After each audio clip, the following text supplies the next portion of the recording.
Primeira carta de Paulo aos Coríntios, capítulo 11, versículos 17 até o 34. Nosso tema dessa noite é: qual o objetivo da ceia? Por que a igreja cristã, evangélica, se reúne em tempos e tempos para ceiar? Qual o objetivo? E Paulo então vai nos dar, na sua palavra escrita, na sua exortação àquela igreja, muitas explicações que vai nos ajudar a responder essa pergunta. Então, o versículo 17, capítulo 11 de 1 Coríntios diz assim: visto, porém, que vos prescrevo, não vos louvo, porquanto vós ajuntais não para melhor, e sim para pior. Porque antes de tudo, estou informado haver divisões entre vós quando vos reunis na igreja, e eu, em parte, o creio. Porque até mesmo importa que haja partido entre vós, para que também os aprovados se tornem conhecidos em vossos meios. Quando, pois, vos reunis no mesmo lugar, não é a ceia do Senhor que comais, porque ao comeres, cada um toma antecipadamente a sua própria ceia, e há quem tem fome, ao passo que há também quem se embriagasse. Não tendes porventura casa onde comer e beber?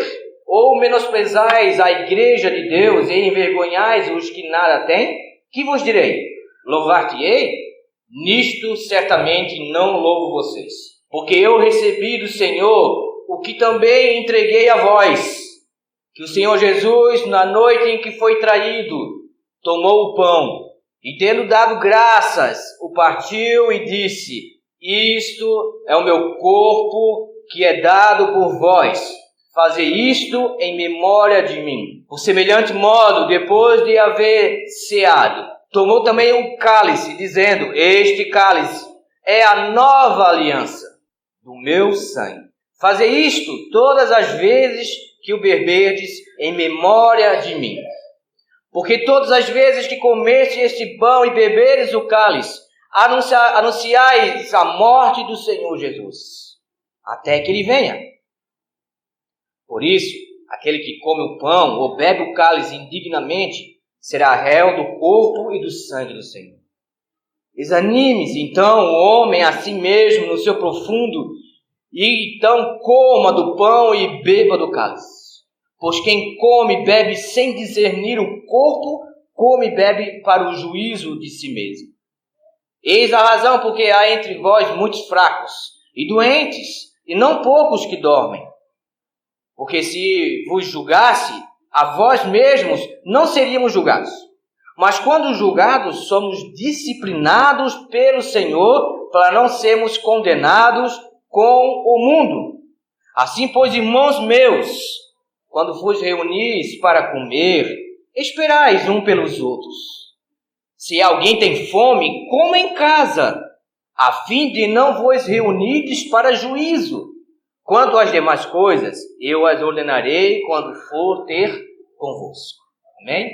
Senhor, quando nós lemos a Tua palavra, Senhor Deus, e podemos entendê-la, podemos ver, Senhor Deus, que na correção, na orientação de Paulo, Deus, há muito carinho. Há um carinho, Deus, por uma igreja jovem, em que, mesmo tentando, Deus, fazer a coisa certa, estava fazendo a coisa errada. Por isso, Senhor Deus, nessa correção, ou nessas informações corretivas, exortativas de Paulo, o Senhor possa falar também aos nossos corações. O Senhor, nessa noite, ó Deus, possa alegrar cada dia mais o nosso coração. Porque nessa noite nós relembraremos, Senhor Deus, aquilo que Teu Filho Jesus fez por nós. E isso tem que ser um ato de alegria no nosso coração. Por isso, ó Pai, esteja conosco nessa noite e que o Teu Santo Espírito possa realmente tomar o nosso coração, abrir o nosso entendimento e que toda a nossa atenção seja para a palavra do Senhor. Que assim seja, Senhor, em nome de Jesus. Amém. Qual é o objetivo da ceia, irmãos? Quero dizer aos irmãos que quando a ceia foi instituída ou foi ensinada por Jesus, até esse momento em que Paulo agora manda a sua carta para fazer algumas correções, se passaram 28 anos. Em 28 anos de evangelho, a ceia do Senhor estava ativa ainda. A ceia do Senhor era uma das bases da doutrina dos apóstolos. Existe uma ordenança do Senhor Jesus Cristo para realizarmos isso. Mas é interessante que isso não pode ser algo somente como uma ordem da igreja. Isso não pode ser somente feito com obrigação, porque a igreja instituiu que a cada mês nós teremos ceia. Porque ceia não é lugar de juízo. Ceia é lugar de alegria. Por isso o simbolismo do vinho. Vinho na cultura judaica era alegria. O que eu quero passar para os irmãos é qual é o objetivo da ceia. Por que você está aqui nessa noite com esse anseio todo pela ceia? Mas quero usar a figura dessa igreja. Ela estava efetuando a ceia sim, mas de algumas maneiras erradas. Assim, observamos sim o texto da carta de Paulo aos Coríntios para observar sim os erros que eles estavam cometendo e também aprender com eles, para que isso não seja visto em nossas vidas. O que Paulo está colocando já para os nossos irmãos em suas correções é algo fantástico, porque no versículo 23 ele vai já começar a dizer: porque eu recebi do Senhor o que também vos entreguei. O que significa? Isso tinha sido propagado. O que Paulo está dizendo, eu aprendi com quem? Com o Senhor. E é isso que eu entrego a vós. Ele não está entregando qualquer coisa. A ceia não é qualquer coisa. A ceia é algo da boca, da prática de Jesus. E ele vai continuar dizendo ainda que ele foi instituído numa noite em que, junto com ele, havia pessoas que ele confiava, mas que iria e cair. Ou seja, a ceia instituída por Jesus tinha pessoas indignas junto. Não era somente pessoas santas, pessoas que fazem todas as coisas certinhas, eu cumpro todas as normas, todas as leis. Não, havia entre eles aquele que o traiu, havia entre eles, ó Jesus, aquele que ia negar. Havia entre aquela ceia aquele que duvidava, como Tomé. Então a primeira figura que Paulo nos traz é a figura da imperfeição, ou seja, mesmo nos reunindo a algo que nós delegamos como santo, o que representa a pessoa de Cristo e sua obra redentora de entrega a nós, mesmo assim, havia pessoas imperfeitas. Aí eu pergunto, quando você lê agora Coríntios, 28 anos posterior, tem pessoas aqui certinhas? Tem pessoas aqui que fazem tudo certinho, que andam tudo certinho? A resposta é não, de novo. Ou seja, uma das características que Paulo nos mostra é que na ceia do Senhor há uma mistura de povo. Assim como Coríntios era uma cidade portuária, e assim como Paranaguá é uma cidade portuária, muitas pessoas vêm de muitos locais para trabalhar aqui. E isso faz com que muitas culturas se misturam. E essa era a dificuldade da ceia do Senhor. Porque muitos ainda não tinham entregado, ou não tinham se entregado totalmente ao Senhor. E dentro do seu coração havia uma raiz de orgulho. E é isso que Paulo vai trabalhar já. Dizendo, ei, peraí um pouquinho. Vocês estão fazendo as coisas erradas. Porque a ceia não era uma mesinha pequenininha. A mesa era farta e grande. E diz, no relato que Paulo está corrigindo, diz assim, vocês estão vindo e estão comendo tudo e estão deixando os outros de fora. Por quê? Se vocês querem comer e saciar-se, vão comer na sua casa. Por que vocês não respeitam os outros? Um outro ensinamento.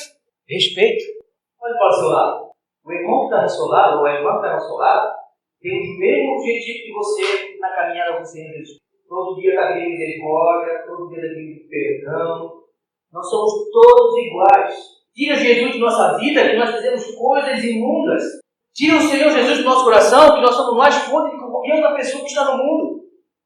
Mas por Jesus, nós estamos aos pés, caminhando, lutando. Senhor, misericórdia, hoje eu errei. Senhor, me perdoe, aquela palavra não era para ter saído.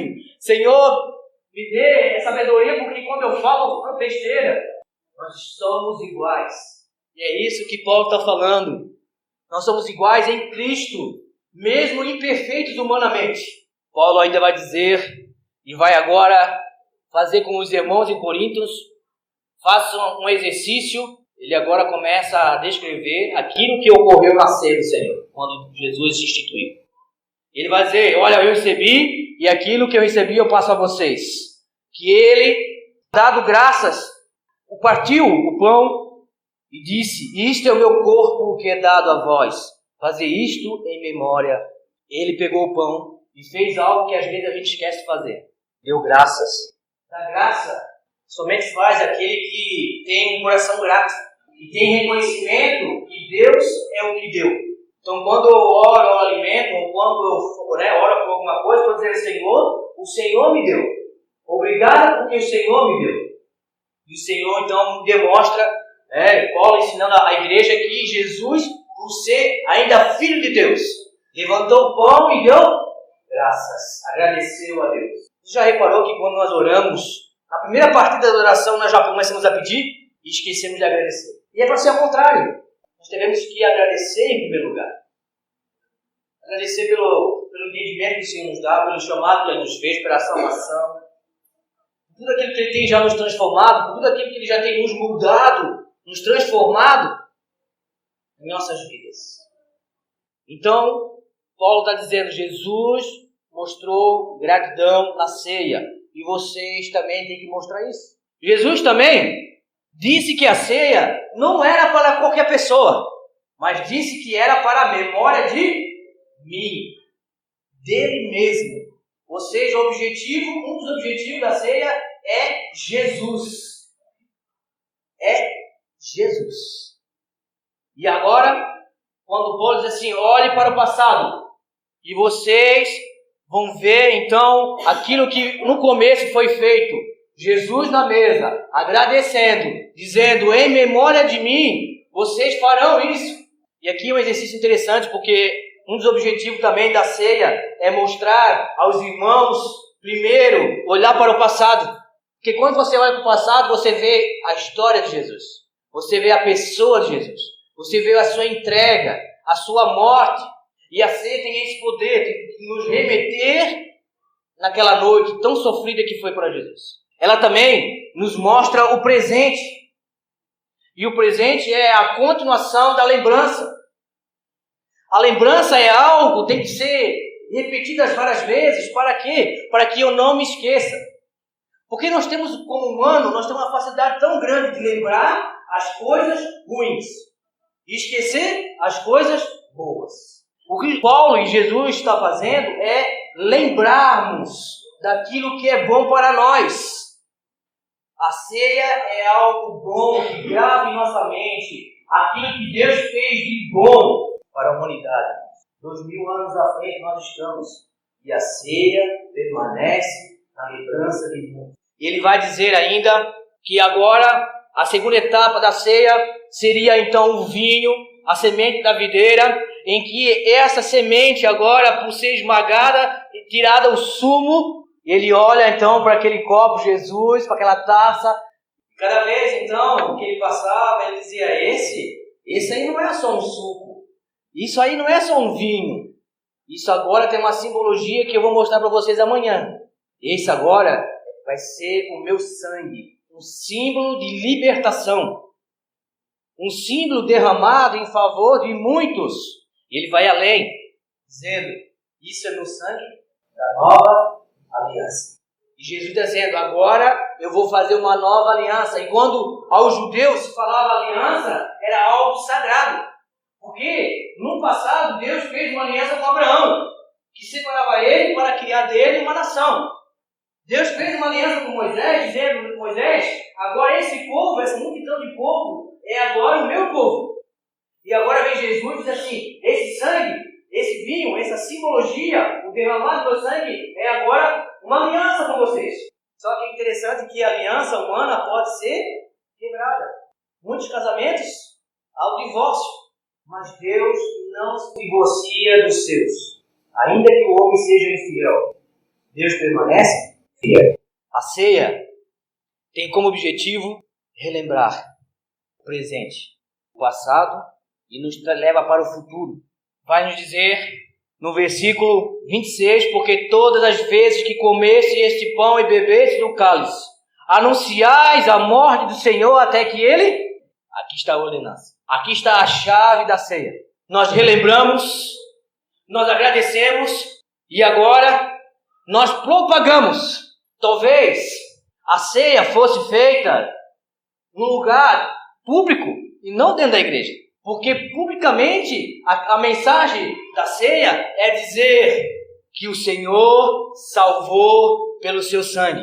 Ou seja, enquanto nós estivermos fazendo a ceia, o objetivo central dele é dizer aos outros incrédulos, a outras pessoas, isso quem implantou foi Jesus Cristo. Na noite, antes de morrer na cruz, anunciamos como o Senhor nos coloca no nosso coração, como testemunha viva dele. Aonde nós estivermos, nós somos testemunhas vivas de Cristo. Assim seremos também testemunhas na ceia do Senhor. Paulo agora coloca algo interessante, porque muitas pessoas perguntam: por que eu não posso tomar ceia? Por que a igreja limita o acesso à ceia se Cristo morreu por todos? E é fácil dizer, porque seja com Cristo, ou seja em Coríntios, eles tomaram a decisão de andar com Cristo. Então a ceia é tomada por aquele que é discípulo e anda com Jesus. E Paulo vai levar isso a ferro e fogo. Se você tomar indignamente, toma para o seu juízo, para a sua condenação. O que Paulo estava tentando dizer aos irmãos irmãos, não é algo rotineiro, é algo sim com algum objetivo. É algo que nos transmite algo para entendermos e não fazer de qualquer jeito. E ele vai dizer e vai colocar no homem ou na mulher a responsabilidade da ceia, dizendo: examine-se, pois, o homem a si mesmo, e assim coma do pão e beba do cálice. Pois quem come e bebe sem discernir o corpo, come e bebe para o juízo de si mesmo. Agora Paulo, desse ato de alegria, desse ato de lembrança, ele também coloca responsabilidades, dizendo: olha, como é que você está se portando na ceia? Você tem olhado para o seu irmão como aquele que tem andado contigo? Ou você tem menosprezado, dizendo: não, eu vou comer primeiro porque eu sou mais rico, eu sou mais intitulado na sociedade, eu tenho mais línguas do que outros, então eu tenho que comer primeiro. E os outros que se explodam. E é isso que Paulo está dizendo: olha para você. Você não é diferente de ninguém. E ceia é comunhão. Ceia não é feita para uma pessoa somente. Por isso que Cristo, quando institui, ele leva os seus discípulos. Porque ceia é comunitária. Porque ela nos faz relembrar, ela nos faz agradecer, ela nos faz nos avaliarmos. Senhor, o que eu tenho falhado, Senhor, na minha vida? É momento de reflexão, é momento de perdão, sim, porque quando o homem e a mulher refletem sobre as suas ações, sobre aquilo que ele tem feito no caminho com Cristo, ele vai reconhecer que tem falhas. E vai pedir misericórdia, vai pedir a ajuda do Espírito Santo para ser moldado por Deus. E uma hora dessa, Paulo aproveita para dizer: olha, faz uma retrospectiva em você mesmo. Veja se lá no coração de vocês não tem uma soberba, não tem um orgulho, porque você é um pouco mais humanamente do que o seu irmão. Perceba, irmãos, que na correção de Paulo nós aprendemos muito. Na ceia, muito mais. Quer dizer, quer encerrar na ministração da ceia, dizendo que isso é feito para que você reconheça quem você é. Se você ainda não for seguidor de Cristo, a ceia do Senhor revela que você precisa de Cristo. Porque Ele foi aquele que morreu para os seus pecados serem perdoados. Se você anda com Cristo, a ceia demonstra que você tem que se santificar ao caminho do Senhor. Em que você agora tem que se dispor ao Senhor com um coração grato, humilde, reconhecendo a sua posição para a obra de Deus. A ceia vai nos trazer alegria, porque outrora estávamos nas trevas, e a ceia nos mostra a luz que foi a morte de Cristo. É o remédio para o câncer do pecado. E isso, em cada um de nós, nesse momento, será lembrado. Em cada um de nós será feito. Quando você, então, tiver a ceia do Senhor nesse momento, e você tiver com o seu pão e com o seu cálice nas suas mãos, pare um pouco e reflita sobre tudo aquilo que o Senhor fez por você. E se houver de pedir perdão, não perca tempo. Examine-se a você mesmo, porque esse é o momento de alegria e de auto-reflexão. Qual o objetivo da ceia? Relembrar, sim, a morte de Jesus. E relembrar que na dor estamos nós alegres. Relembrar que isso foi uma ordenança por Jesus e que nós, como discípulos, estamos obedecendo. Executar um exercício mental olhando para o passado, avaliando o nosso presente, esperando o Senhor no futuro para vir. Principalmente, que um dia estaremos na mesa do Cordeiro Santo de Deus. Estaremos na boda com Ele. E bodas é festa. Bodas é alegria. Então não fique triste, irmãos, nesse momento. Mas que você possa fazer uma autorreflexão e receber do Senhor essa alegria de estarmos unidos, relembrando aquilo que o Senhor fez por nós.